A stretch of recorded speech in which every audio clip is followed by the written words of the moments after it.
हो सकता है कि जब 2028 के राजस्थान के विधानसभा चुनाव होंगे तो उस दौरान कांग्रेस पार्टी ये ऐलान भी कर दे कि सचिन पायलट ही हमारा चेहरा है। लेकिन सचिन पायलट की ये कोशिशें रहेंगी कि परिवार का एक राजनीतिक विरासत इस पायलट के निधन के बाद, और रमा पायलट जो है राजनीति में सक्रिय थी, सचिन पायलट राजनीति में सक्रिय थे। लेकिन अब अचानक जो पिछले करीब 5-6 सालों से देखे तो सचिन अरावली मामले को लेकर सचिन पायलट और कांग्रेस के तमाम नेता सक्रिय नजर आए और इसी को लेकर एक कह सकते हैं पैदल मार्च किया गया, जहां पर पक्ष सरकार के खिलाफ सचिन पायलट ने अपने तमाम साथियों के खिलाफ मोर्चाबंदी करने की कोशिश करी। लेकिन इस बीच एक चेहरा सामने आता है और उस चेहरे पर सभी मीडिया कैमरों की निगाहें थम जाती है कि आखिर ये है कौन, जिसके इर्द गिर्द जनता चल रही है, नारे लग रहे हैं और सचिन पायलट को लेकर भी चर्चा हो रही है। तो थोड़ी जानकारी जुटाने पर पता चलता है कि ये तो सचिन पायलट के बेटे आरान पायलट हैं, जिनको लेकर अब सुर्खियां इस बात की हैं कि क्या सचिन पायलट अपने बेटे आरान को 2028 के चुनाव के लिए तैयार कर रहे हैं, या सचिन पायलट जेनजी को ध्यान में रखते हुए यानी युवाओं को ध्यान में रखते हुए अपने बेटे आरान पायलट को आगे लाए हैं। क्योंकि बहुत बार देखा जाता है कि राजनीति में ऐसा रहता है कि एक विकल्प के तौर पर भविष्य के नजरिए से उत्तराधिकारी को शुरुआत से ही तैयार किया जाता है, ताकि भविष्य में ये सवाल ना रहे कि आपके बाद कौन या नंबर 2 का नेता कौन। तो ये सवाल का जवाब अभी से ही सचिन पायलट ने दे दिया है आरान पायलट को आगे करके, और आरान खुद आगे भी आए, मीडिया के कैमरों का सामना भी किया, जो सवाल पूछे गए उनका जवाब भी दिया। वैसे तो अगर हम पर्सनल लाइफ की बात करें सचिन पायलट की, तो इनकी पत्नी सारा पायलट से तलाक हो गया था और उसके बाद से दोनों ने ही चुप्पी साधे रखी कि तलाक किन कारणों की वजह से हुआ, क्या था क्या नहीं। लेकिन आरान पायलट जिस तरीके से अपने पिता सचिन पायलट का साथ देते नजर आए इस पैदल मार्च में, वो भी सरकार के खिलाफ, सत्ता में होते तब आते तो बात अलग थी, लेकिन विपक्ष के रूप में एंट्री करना ये पहला एक सुर्खियों का विषय बना। दूसरा ये बना कि सचिन पायलट जो खुद मुख्यमंत्री बनना चाह रहे हैं, मुख्यमंत्री नहीं बन पा रहे और इस बीच अपने बेटे को आगे ले आए, तो उनका क्या नजरिया है, क्या रणनीति है। इसी पर चर्चा करते हैं हमारे खास सहयोगी दिनेश सर के साथ कि आरान पायलट का नाम आगे आना, वो खुद आगे आए, इसको आप किस नजरिए से देखते हैं। देखिए, यूथ कांग्रेस का ये कार्यक्रम था, अरावली बचाओ अभियान जो था उसके तहत जयपुर में प्रदर्शन कर रही थी यूथ कांग्रेस, और उस दौरान सचिन पायलट के साथ आरान पायलट साथ नजर आए। ये एक ऐसा वाकया है जब राजेश पायलट के निधन के बाद और रमा पायलट जो है राजनीति में सक्रिय थी, सचिन पायलट राजनीति में सक्रिय थे। लेकिन अब अचानक जो पिछले करीब 5-6 सालों से देखे तो सचिन पायलट परिवार से अकेले राजनीति के रूप में पढ़ते हुए नजर आ रहे हैं। क्योंकि ये परिवार जब से राजेश पायलट ने कांग्रेस पार्टी का दामन थामा, उसके बाद वो चुनाव लड़े, दौसा से चुनाव लड़े, केंद्र में मंत्री रहे। उसके बाद सचिन पायलट 26 साल की उम्र में ही अजमेर से सांसद बन जाते हैं। सांसद बनने के बाद उन्हें केंद्र सरकार में मंत्रिमंडल में शामिल कर लिया जाता है। 33 साल की उम्र में प्रदेश अध्यक्ष बना दिए जाते हैं। तो कहीं ना कहीं सचिन पायलट का राजनीतिक करियर बेहद सुनहरा रहा है, और सचिन पायलट अब दिग्गज नेताओं की श्रेणी में आते हुए नजर आ रहे हैं कांग्रेस पार्टी में, जब से उन्हें महासचिव की जिम्मेदारी दी गई है। आगामी वक्त में जाहिर तौर पर सचिन पायलट राजस्थान में कांग्रेस का फेस होंगे, लेकिन सचिन पायलट ये चाहते हैं कि हाड़ौती रीजन में अपना लगातार मजबूत दबदबा बनाए रखने के लिए जो स्ट्रेटजी राजेश पायलट ने बनाई थी, दौसा जो सीट है वो भी हाड़ौती रीजन में आती है। अजमेर सीट पर भी गुर्जर मतदाताओं की अच्छी खासी जो है संख्या मौजूद है, जहां से सचिन पायलट लगातार, चाहे टोंक विधानसभा सीट की बात करें या अजमेर लोकसभा सीट की बात करें, वहां से जीत दर्ज करते हुए नजर आ रहे हैं। तो अपने पिता के पद चिन्हों पर मुझे ऐसा लगता है कि सचिन पायलट चलने का प्रयास कर रहे हैं। आरान पायलट को यूथ कांग्रेस के माध्यम से आगे पॉलिटिक्स में लेकर आने की उनकी जो रणनीति है वो इस प्रदर्शन के बाद स्पष्ट तौर पर सामने आ चुकी है। अशोक गहलोत जो है राजनीति में रिटायरमेंट की ओर धीरे धीरे करके आगे बढ़ रहे हैं।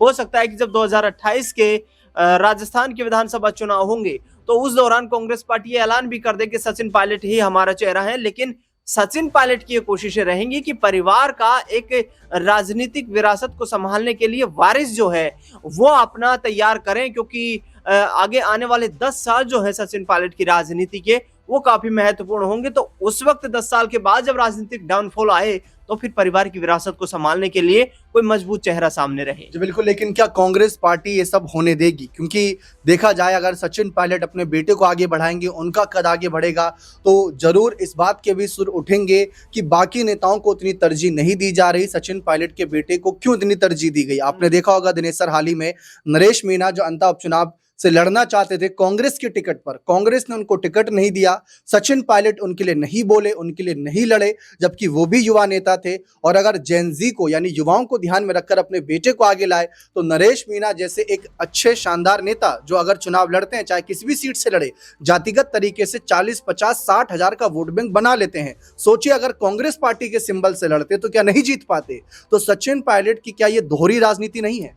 देखिए, मुझे ऐसा लगता है कि पारिवारिक राजनीति और पार्टी की राजनीति में थोड़ा अंतर होता है।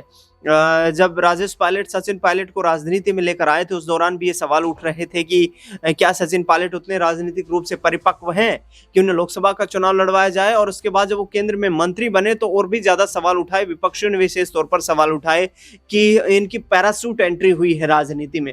तो उसी आधार के ऊपर राजनेताओं के जो परिवार के सदस्य होते हैं उन्हें राजनीति में एंट्री करना जो है आसान होता है। बनस्पत के यहाँ पर जो एक संघर्ष करता हुआ व्यक्ति, सड़क पर लड़ाई लड़ता हुआ व्यक्ति और किसी पार्टी में आए, चुनाव लड़े, चुनाव जीते, जगह बनाए, मुकेश भाकर हो या हनुमान बेनीवाल हो, इस तरीके के राजनेता जो राजस्थान की राजनीति में लगातार मजबूत होते रहे हैं, इन्होंने सड़क की लड़ाई लड़ी है। लेकिन कई ऐसे नेता हैं जिसमें दुष्यंत राज्य का नाम यहाँ पर हम देखें तो वो वसुंधरा राजे की जो एक लेगेसी थी, पॉलिटिक्स की लेगेसी थी, उसका फायदा उठाकर लगातार सांसद बनते रहे हैं। तो ऐसे में थोड़ा आसान जरूर है यहाँ पर सचिन पायलट के लिए अपने बेटे को राजनीतिक रूप से कांग्रेस पार्टी में मजबूत करना। और आगे चुनाव लड़ने की बात आए तो फिर सचिन पायलट यदि उनका नाम आगे रखेंगे तो मुझे नहीं लगता है कि कांग्रेस पार्टी के किसी भी नेता को उस पर कोई गिला शिकवा होगा। देखिए, कहीं ये एक आखिरी सवाल रहेगा, कहीं यह तो कारण नहीं कि सचिन पायलट ज्यादातर छत्तीसगढ़ के प्रभारी हैं तो वहां जाना होता उनका, और राष्ट्र की राजनीति में देखें तो महासचिव भी है, वहां भी जाना होता है। तो ये सवाल उठते हैं कि राजस्थान की राजनीति में सचिन पायलट क्यों नहीं नजर आ रहे? तो क्या अपने बेटे को आगे करके उस बात का वो संदेश देना चाहते हैं कि एक पायलट तो मौजूद रहेगा आप लोगों के बीच? ये बात की गारंटी क्या वो दे रहे हैं जनता को? देखिए, गारंटी अवश्य दे रहे होंगे। इस तरीके का जो कदम उठाया है उससे कहीं ना कहीं ये संदेश देने का प्रयास किया जा रहा होगा सचिन पायलट की तरफ से, क्योंकि टोंक से वो विधायक हैं। जब विधानसभा का सेशन शुरू होता है तो अपने इलाके के मुद्दे रखते हैं और बेहद लोकप्रिय नेता है राजस्थान में। जनता उनके की बातों को सुनती है, उनके भाषणों में, उनके जनसभाओं में जिस तरीके का जन सैलाब उमड़ करके आता है, तो प्रभावशाली चेहरा है सचिन पायलट। लेकिन आपने जो जिक्र किया कि छत्तीसगढ़ के प्रभारी हैं, केंद्रीय कार्य समिति में भी वो शामिल है, तो तमाम जो है राजनीतिक व्यवस्थाओं के कारण लोगों से जो मेल मिलाप का एक सिलसिला होता है, शायद हो सकता है कि उसको बरकरार रखने के लिए सचिन पायलट ने ये बड़ा सियासी कदम उठाया हो। जो बिल्कुल साफ है, सचिन पायलट का अगर सियासी कदम इसी ओर है तो क्या वो अपने बेटे को 2028 के रण में उतारने पर विचार करेंगे? उनकी उम्र कितनी है, इन सब पर भी बहुत ज्यादा चर्चा हो रही है। एकदम युवा चेहरा नजर आ रहे थे, या उनकी जो रणनीति है वो 2029 के लोकसभा के लिए है? क्योंकि जैसा कि यहाँ पर दिनेश सर ने जानकारी दी कि 26 साल की उम्र में महज सचिन पायलट सांसद बन गए, फिर जो मनमोहन सिंह की सरकार थी उसमें केंद्र मंत्री भी बन गए। तो ये बहुत बड़ी उपलब्धियां थी और वही चाहते हैं कि उनके बेटे को भी हासिल हो, लेकिन उनको लेकर ये सवाल ना उठे कि ये पैराशूट लैंडिंग किए हैं, पैराशूट तरीके से एंट्री की है, ऐसा कुछ सवाल ना उठे। इसीलिए अभी जो पैदल मार्च है या कोई आंदोलन है उसके जरिए वह सक्रिय कर रहे हैं, ताकि भविष्य में अगर अचानक से आगे लाएं तो वो अचानक ना लगे और ऐसा लगे कि हाँ भाई, इनकी एंट्री सोची समझी रणनीति के तहत हुई है। और अगर ऐसा सचिन पायलट के मन में है और वो कर रहे हैं, अच्छी बातें करें, लेकिन इस पर पार्टी के आलाकमान क्या करेंगे? क्या अशोक गहलोत ये होने देंगे? क्या पार्टी के बाकी दूसरे नेता ये होने देंगे? क्या मल्लिकार्जुन खड़गे जो कांग्रेस के अध्यक्ष हैं वो सचिन पायलट के साथ साथ उनके बेटे को भी आगे बढ़ाने की इजाजत दे देंगे? ये चर्चा का विषय रहेगा। बने रहें चैनल के साथ। बहुत बहुत शुक्रिया।